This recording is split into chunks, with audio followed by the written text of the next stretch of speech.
My name is Oliver Wainwright, and I'm the architecture and design critic of The Guardian, based in London.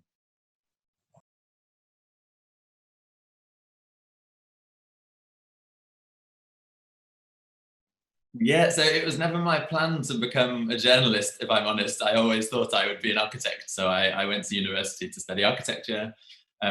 My dissertation in my undergraduate was about the urban development of Beijing in the run up to the Olympics. So I guess my interest suddenly kind of moved towards the urban scale and the kind of political forces that drive urban development. So not so much looking at buildings specifically, but the kind of often invisible network of drivers that end up shaping architecture and the built environment. So after university, I went to work for the mayor of London, who back then had a team called the Architecture and Urbanism Unit, whose job was to do that kind of macro strategic planning. And interestingly enough, it was in the run up to the London Olympics. So some of what I'd witnessed, by examining Beijing became very useful. And I suppose it opened my eyes to the mechanics of city making, how decisions are made often behind closed doors, the way that the development industry operates. At the time, East London, which is where the Olympics was going to be held, was seeing an enormous influx of speculative development. So building was happening at a very fast pace without so much planning, is the sense that I got. So I suppose I was keen to find a way to explain those processes to the public, to a wider audience. I think people often don't really understand how buildings and pieces of city come to be. So I started writing freelance for magazines like Icon, the Architect's Journal, occasionally Domus. Then I moved to Rotterdam to work for OMA and AMO, which I would say didn't really teach me much about architecture, but it was a very interesting kind of journalistic experience to see how an office of that scale operates, and particularly to see how a journalist like Rem Koolhaas can kind of conduct an architecture practice, and how he operated almost like an in-house critic, kind of curating other people's ideas and bringing ideas together to form projects. So it was kind of fascinating to almost be a fly on the wall, but also embedded in that process. Then I came back to London to do my master's at the Royal College of Art, and focused again my attentions on the London Olympic legacy plan and kind of critiquing the processes that were underway, this kind of steamroller of urban development that was going to completely transform an entire swathe of East London, and proposing a kind of alternative community-led plan for the Olympic legacy. So I suppose my work, even though I was doing an architecture course where you were kind of forced to design a building, ultimately, I was always much more interested in those bigger political, social, environmental forces that shape architecture. And that's what, I was trying to write as much as possible. I even asked if I could do my final project in the form of an essay rather than a design for a building, but that wasn't allowed, sadly. And then when I graduated from the RCA, I was offered a job at Building Design magazine, which is like a weekly newspaper for architects. So I was there for 2 years as the kind of in-house critic, I suppose, doing a weekly review, quite an in-depth building study of a major project every week. So I guess that's what gave me the kind of training, being able to write in depth and quite kind of technically about buildings for a professional audience. And then I suppose a dramatic shift came in 2012 when The Guardian advertised for a new architecture critic. The guy, Jonathan Glancy, who'd been the critic before, had been doing the job for maybe 20 years or more. And they suddenly wanted a kind of new, younger, web-facing critic. So it'd be a completely different role. It would be much more responsive and rapid. Initially writing something every day for the website, kind of responding to an issue that was on in the day's news or that something that just happened. So I had to kind of recalibrate the way I wrote and thought about architecture, from writing quite technical building studies for a professional audience to suddenly working out how to make architecture interesting for the general public, and kind of explaining the often invisible forces that shape the built environment.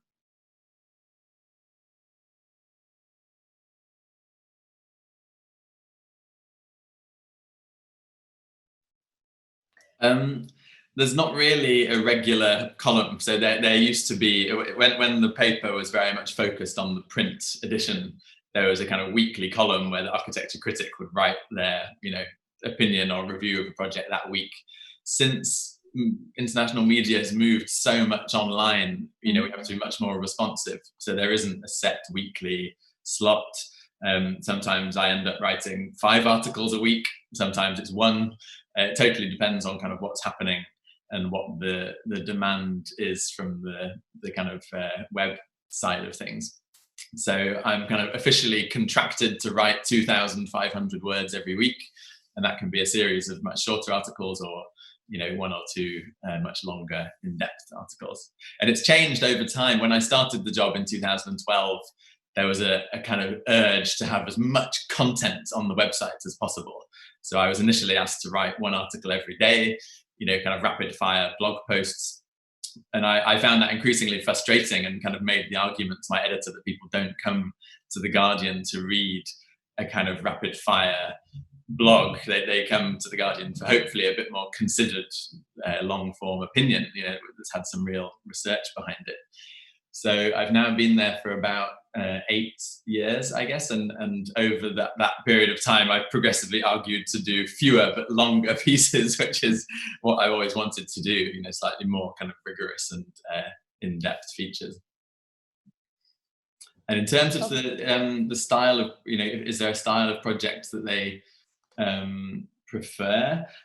I have a fairly open brief. I'm never really asked to write about a particular project. They kind of trust me to come up with the themes and topics for articles and propose buildings and issues that I should be writing about. So that's I'm in a very lucky position in that sense to have that kind of open brief.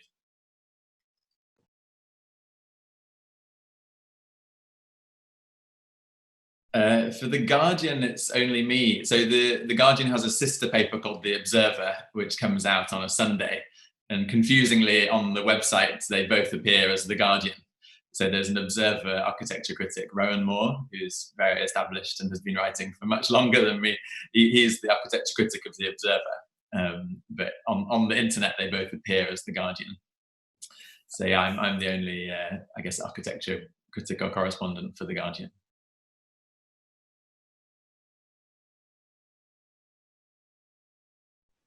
It's interesting. I think the articles that are the most popular are the ones that kind of expose the mechanics of urban development. So I wrote quite a few, long, almost investigative pieces about the property industry and the planning system and how certain loopholes allow developers to get away without building the required affordable housing.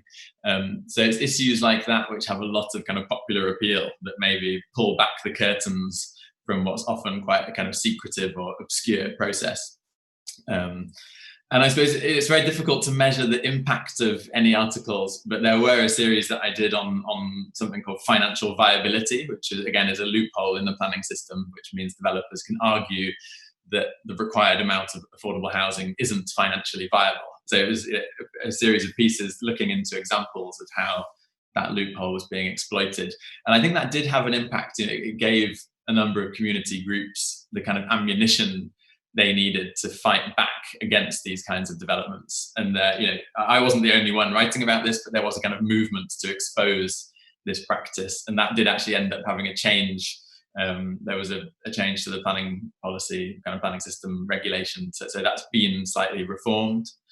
I'd say another example was the Garden Bridge, Thomas Heatherwick's famous proposal to build a bridge covered in trees across the Thames, and I wrote about 12 articles kind of against that project. And again, there were many other journalists fighting against it as well, but eventually that project did get cancelled. I think it's projects, issues that have that kind of popular interest and articles that explain to people the kind of often invisible forces that are shaping the city. Those are the ones that seem to be the most popular.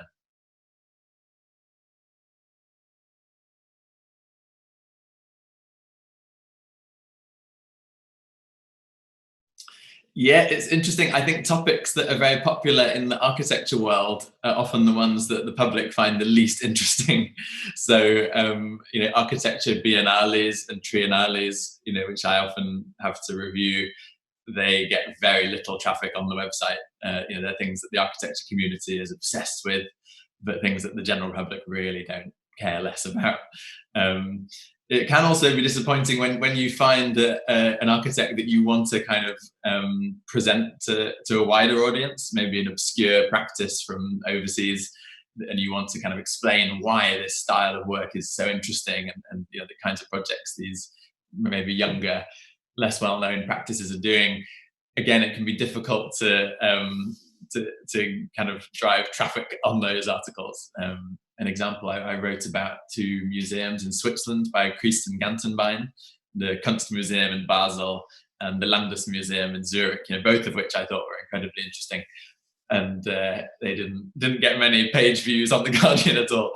So it's a tricky balance, trying to write the articles that will be popular, but also arguing for space for the more niche topics, because counting the number of page views shouldn't be the only reason that we write about certain topics. So I do often try and make the case that it's valid and useful to be writing about certain architects and projects, even if they might not get the most clicks of any article.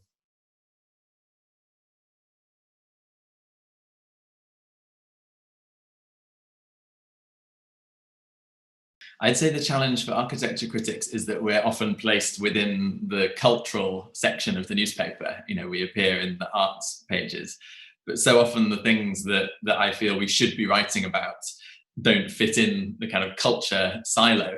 It's the nature of public space, it's social housing, it's the quality of our streets and infrastructure and stations, and much bigger aspects of the urban environment, which if you try and pitch to an arts editor, they might not really kind of understand the significance. And it's difficult for them as well, to put a feature on, say, social housing or public space in the arts section of the newspaper.